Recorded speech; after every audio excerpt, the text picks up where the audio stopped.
Hey everybody, welcome.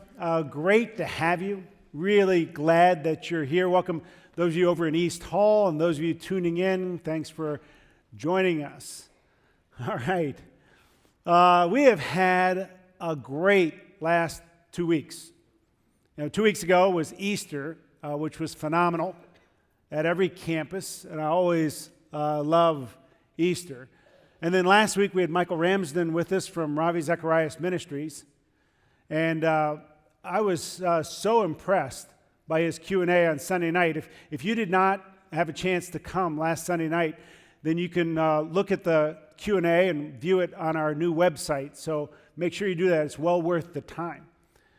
It was also a Micah 6:8 weekend, which I wasn't able to explain it much because we were so pressed for time last week.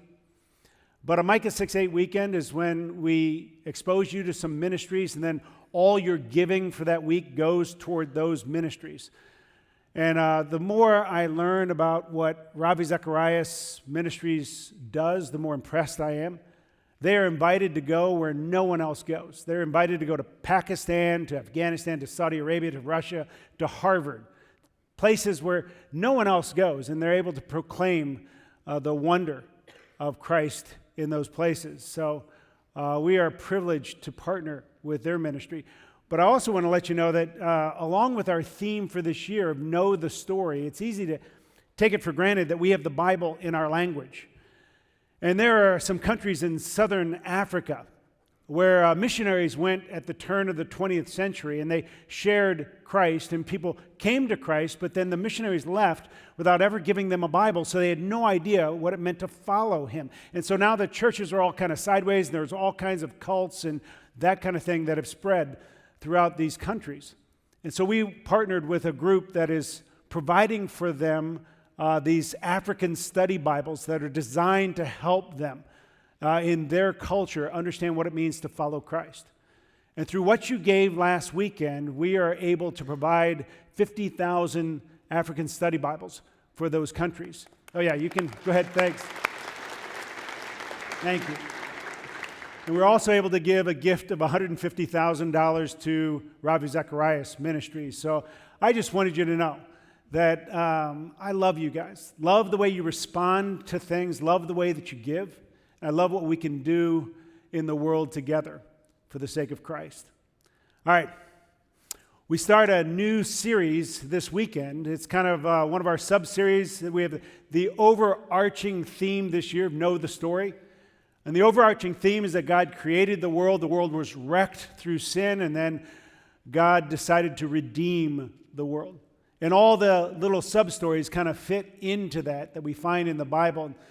The new series is on the life of Joseph. The life of Joseph. And he is the last of the four patriarchs. The book of Genesis, the very first book of the Bible, can be divided into four events and four men. The four events are creation, the fall, which is the way the world is wrecked through sin, the flood, and the Tower of Babel. The four men are what we call the patriarchs: Abraham, Isaac, Jacob, and Joseph. Joseph is the last.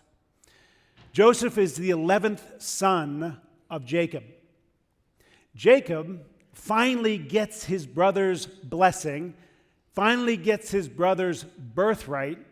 Then he has a dozen sons through 4 different women. Jacob is just living the dream, right? But his family is completely messed up. It's totally dysfunctional, which we're going to see today. So if you have your Bibles, turn to Genesis chapter 37. And I'm going to read 2 different passages in Genesis chapter 37 because it's a long chapter. But I'll start with verse 2. This is what it says. These are the generations of Jacob. Joseph, being 17 years old, was pasturing the flock with his brothers. He was a boy with the sons of Bilhah and Zilpah, his father's wives. And Joseph brought a bad report of them to their father. Now Israel loved Joseph more than any other of his sons because he was the son of his old age, and he made him a robe of many colors. But when his brothers saw that their father loved him more than all his brothers, they hated him and could not speak peacefully to him. Now Joseph had a dream When he told it to his brothers, they hated him even more. He said to them, "Hear this dream that I have dreamed. Behold, we were binding sheaves in the field, and behold, my sheaf arose and stood upright, and behold, your sheaves gathered around it and bowed down to my sheaf." His brothers said to him, "Are you indeed to reign over us, or are you indeed to rule over us?" So they hated him even more for his dreams and for his words. Then he dreamed another dream and told it to his brothers and said, "Behold, I have dreamed another dream. Behold, the sun, the moon, and the 11 stars were bowing down to me." But when he told it to his father and to his brothers, his father rebuked him and said to him, "What is this dream that you have dreamed? Shall I and your mother and your brothers indeed come to bow ourselves to the ground before you?" And his brothers were jealous of him, but his father kept the saying in mind. Now his brothers went to pasture their father's flock near Shechem, and Israel said to Joseph, "Are not your brothers pasturing the flock at Shechem? Come, I will send you to them." And he said to him, "Here I am." Now let's skip to verse 23. It says, "So when Joseph came to his brothers, they stripped him of his robe, the robe of many colors that he wore. And they took him and cast him into a pit. The pit was empty, and there was no water in it. Then they sat down to eat. And looking up, they saw a caravan of Ishmaelites coming from Gilead with their camels bearing gum, balm, and myrrh on their way to carry it down to Egypt. Then Judah said to his brothers, 'What profit is it if we kill our brother and conceal his blood? Come, let us sell him to the Ishmaelites. And let not our hand be upon him, for he is our brother, our own flesh.' And his brothers listened to him. Then Midianite traders passed by, and they drew Joseph up and lifted him out of the pit and sold him to the Ishmaelites for 20 shekels of silver. They took Joseph to Egypt. When Reuben returned to the pit and saw that Joseph was not in the pit, he tore his clothes and returned to his brothers and said, 'The boy is gone, and where shall I go?' Then they took Joseph's robe and slaughtered a goat and dipped the robe in the blood. And they sent the robe of many colors and brought it to their father and said, 'This we have found. Please identify whether it's your son's robe or not.' And he identified it and said, 'It is my son's robe. A fierce animal has devoured him. Joseph is without doubt torn to pieces.' Then Jacob tore his garments and put sackcloth on his loins and mourned for his son for many days." This is God's word. All right. I told you it was dysfunctional. All right? They're messed up. If your family is that messed up, wow. All right? His brothers hated him so much that they sold him as a slave. I mean, there's hatred and there's favoritism and there's jealousy and there's lying and there's backbiting, and it's all stirred into this family pot. Imagine going home to that every Thanksgiving and Christmas. Some of you can imagine. This is what I love about the Bible. When you read the Bible, you can't help but be impressed by how messed up the people are and how messed up the families are. And before you read the Bible, you have a tendency to think that if you read the Bible, it would be full of upstanding citizens, and the underlying message of the Bible would be, quit being such a loser and start acting like these people. But when you look in the Bible, you find the exact opposite. You find completely messed up people. Because the gospel, the good news, starts with this dysfunction, be it large or small. We bring our messed up lives to God, and then God does His work. God comes into the messiness, into the dysfunction with His love and His grace and His mercy, and He transforms us into something we never thought we could be and we never deserved to be. That's the gospel. So if you're a mess, or if your family's a mess, then good news. This is for you. You have come to the right place, and you are with the right group of people. All right? When you read the story of Joseph, one of the things that should strike you is the painful absence of God. The painful absence of God. This is what I mean. When you read the story of Abraham, which we went through a few weeks ago, God shows up. It seems like when Abraham needs God the most, God shows up. Jacob, when he needs God the most, God shows up and wrestles with him physically all night long. When Joseph needs God the most, God is nowhere to be found. Maybe you felt like that too. It's easy to assume when your life is wrecked and it's others who have wrecked it, that God has taken his eye off the ball and he doesn't really care about you. But there are always two things going on. There's what you see and what God sees.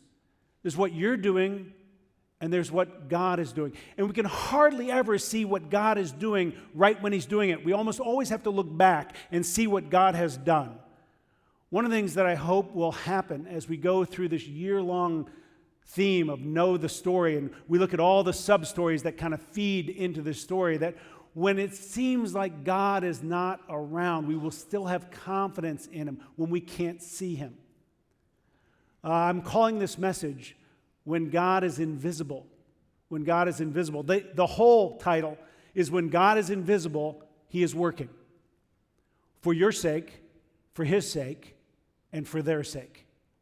When God is invisible, he is working. For your sake, for his sake, and for their sake. Okay? Let's look at the beginning of the story and see how God is working for your sake. When you read the story, right at the beginning, you realize that this family is in trouble. Everybody in the family is going down the tubes in one way or another. You have Jacob, and right in the first few verses, it says that Jacob loved Joseph more than his other sons. Twice, it reminds us that Jacob loved Joseph more than his other sons. A couple weeks ago, I was talking about Abraham and Isaac, and I used the bicycle wheel as a symbol of the human heart because I love that symbol. You know, the spokes of a bicycle wheel are all the different interests in your life, but there's a hub. There's something you love more than anything else, and whatever it is in the hub that you love more than anything else, you will eventually begin to serve. And I asked the question when we were talking about Abraham and Isaac, what's it look like when a child gets into the hub of a human heart, whether it's a father's heart or a mother's heart? Well, this is what it looks like. Jacob loved Joseph more than anyone and anything, and it was warping his life, his other sons' lives, and Joseph's life. Joseph was an incredibly self-absorbed and selfish person. Now, every time I talk about Joseph, this is funny. Somebody will come up to me after the service, and it's always a different person, and they want to kind of defend Joseph. They'll say, listen, it doesn't really say that he was spoiled, and so maybe he was a really good guy, and it was his brothers that were, and I don't know why people feel compelled to defend Joseph. So I did a little more research, and in verse 2, it's when it says that Joseph brought a bad report to his father about his brothers. That word in the Hebrew almost always means a false report.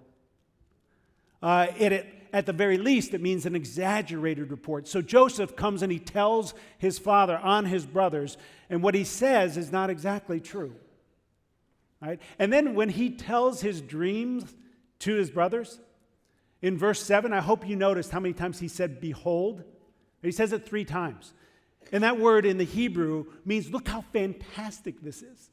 Right? So he says, behold, I had a dream. And behold, my sheaf stood up. And behold, your sheaves bowed down to my sheaf. And I want you to just imagine what the brothers were looking like at that time.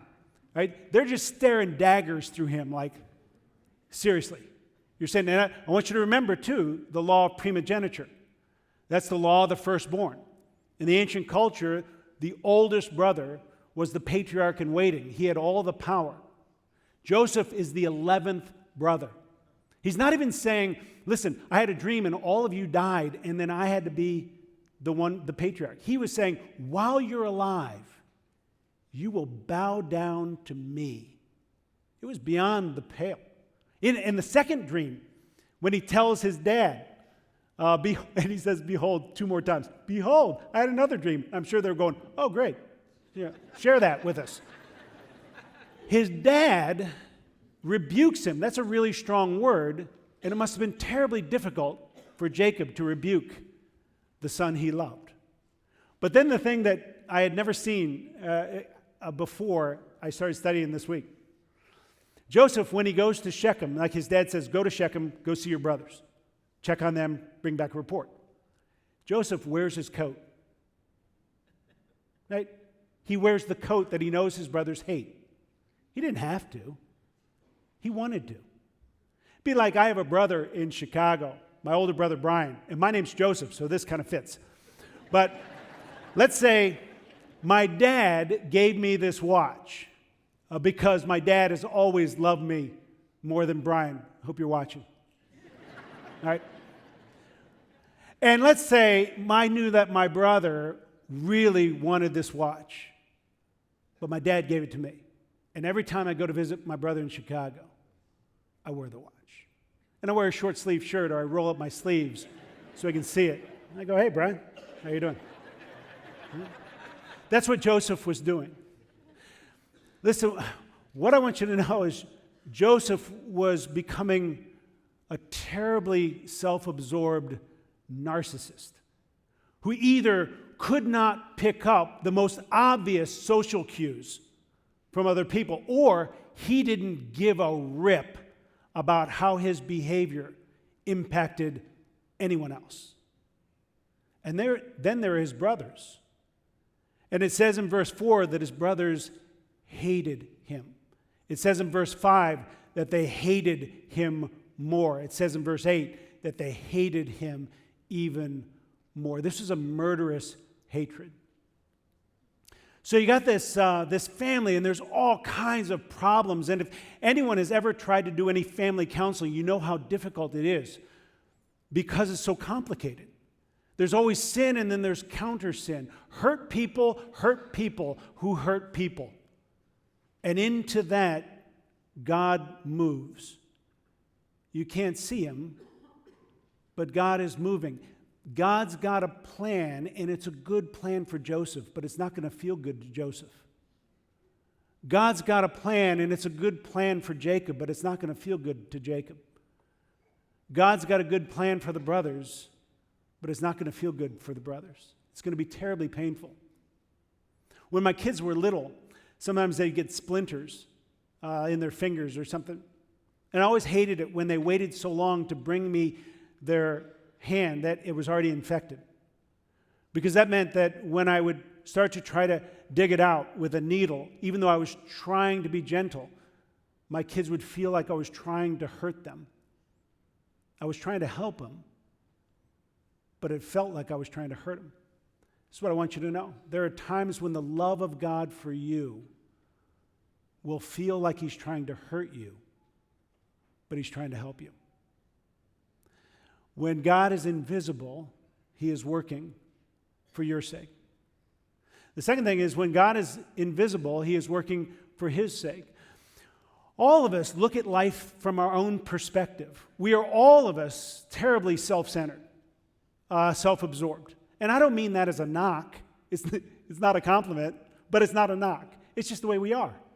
You only see things from your perspective, and God is constantly trying to draw us to himself and into what he's doing, because what he is doing is so much bigger than just us. You know, when I titled this message, When God is Invisible, but if you've ever seen the movie, The Invisible Man, you know that even though you can't see him, there are times when in the movie he walks on the grass and you see his footprints, or when he walks on the soil you see his footprints, or when he sits on a couch the cushion kind of scrunches up, because even though you can't see him, there are signs that he's close, that he's in the room. Same thing with God. There are times when you won't be able to see him, but there are signs that he is there.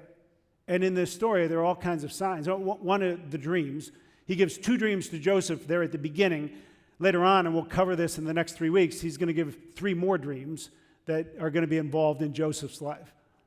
But then there are all the coincidences that had to happen just so to move Joseph to the place where God wanted him, which was in Egypt, and to be standing second only to Pharaoh. Right? But those coincidences all had to happen. Let me show you. He goes to Shechem to find his brothers, right? And when he goes to Shechem, his brothers are shepherds, so they have flocks. So he goes to a field. It's not like he goes to a city or to a town. He's standing in the middle of a field. And the part that we didn't read, that's in between the two passages that we did read, this is what happens. He's standing in the middle of it. It'd be like you going to Amish country and standing in the middle of a field. And somebody comes up to you and they go, "What you doing?" Right? Somebody comes up to Joseph and goes, "What are you doing?" And Joseph says, "I'm looking for my brothers." And this guy who's there says, "Oh yeah, I overheard them talking." How close do you have to be to somebody to overhear them? Because I was studying for this passage, I was at a couple restaurants this week. I tried to overhear. You have to get really close. It was a little embarrassing. You have to get really close. So this guy was so close he could overhear them, and he overheard the little snippet of conversation where they said, "Let's go to Dothan." So that's what he tells Joseph. "Yeah, I overheard your brothers talking, and they said they're going to Dothan." So Joseph needed that information if he was going to find his brothers. So he finds his brothers in Dothan. And they throw him in a pit, and their idea is, let's sell him. And a caravan is coming by right at that same time that will buy him and will take him to Egypt. Now that's almost like being in a boat and having another boat pass you by buying what you're selling. You could be sitting in that boat for weeks, for months, and not have another boat go by.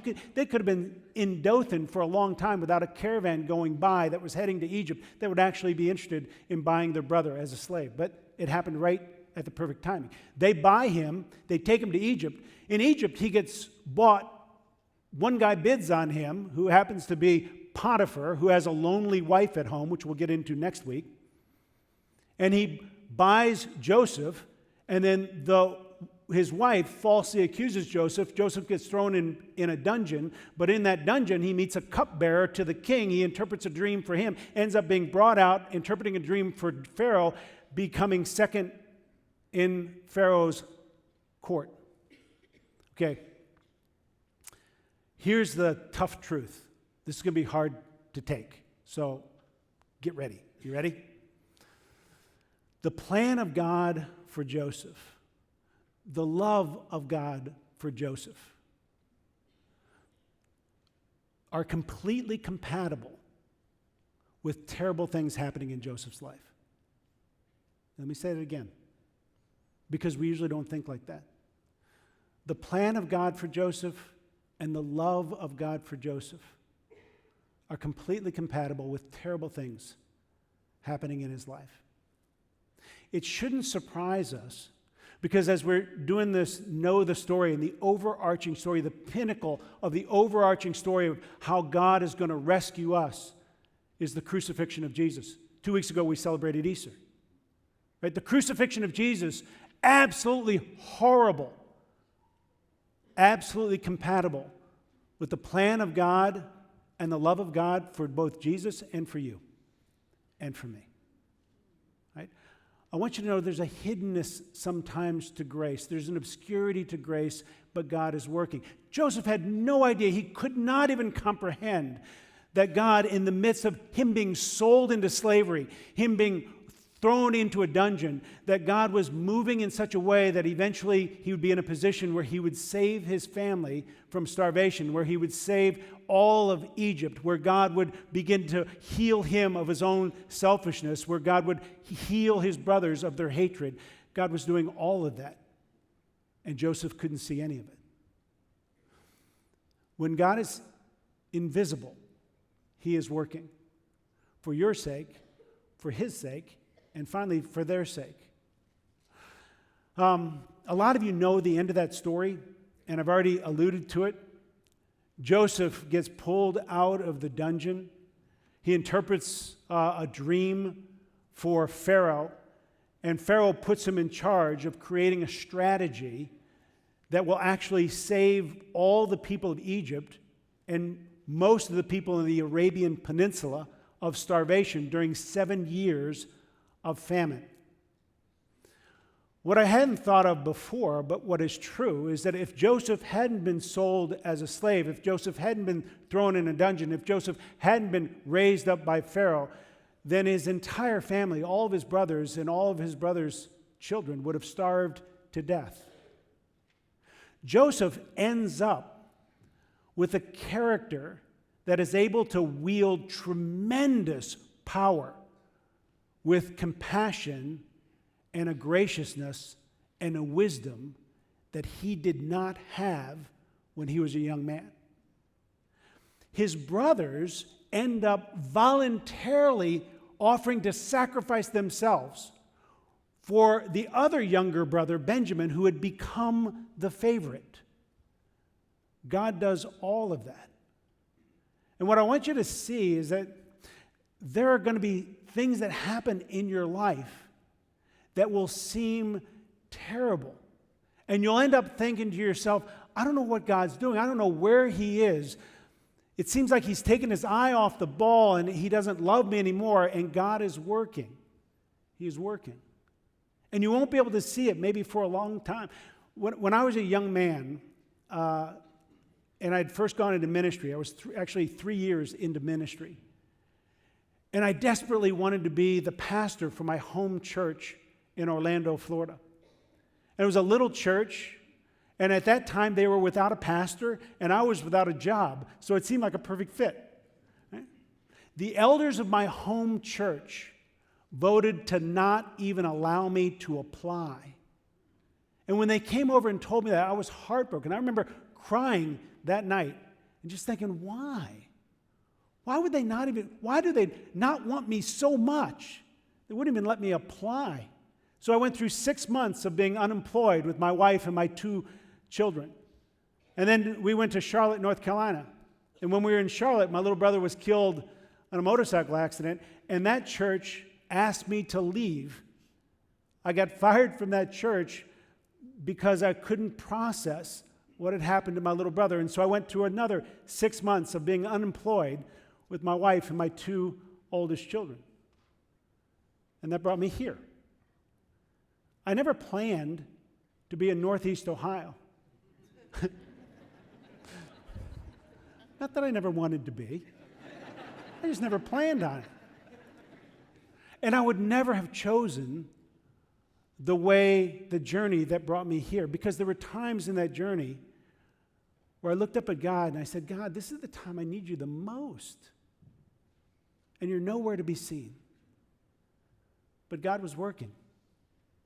He was working for my sake. There were splinters in my character that desperately needed to be taken out. He was working for his sake because he had plans that were bigger than anything that I could comprehend. And it wasn't always about me. And he had plans even for your sake, to give you a pastor who would love you and teach you even today. This is what I want you to know. There are going to be times in your life, if they're not happening right now, they're going to happen, where it will seem like it's very hard to see the hand of God. God will seem like he is invisible, and the times when you feel like you need him the most, you'll look around and you go, I don't get it. You're nowhere to be seen, but I want you to know, God is working. He is working, and his plan for you is good. And his love for you and his plan for you are completely compatible sometimes with some terrible things that will happen to you. But he is working for your sake. He is working for his sake. And he's working for other people's sake. Trust him. Know the story. Would you pray with me? Lord Jesus, thank you. Thank you for the gospel. One, I love it that when we read the Bible, we don't find people that have wonderful character already that we can't possibly live up to. What we find are people who are broken and messed up, but they come into contact with you, and through your grace, through your love, even when it feels painful, you begin to change them like you change us. I pray for those who are going through a difficult time right now, where you are invisible in their life. I pray that they will trust you and that you are working in them for their sake, for your sake, for others' sake.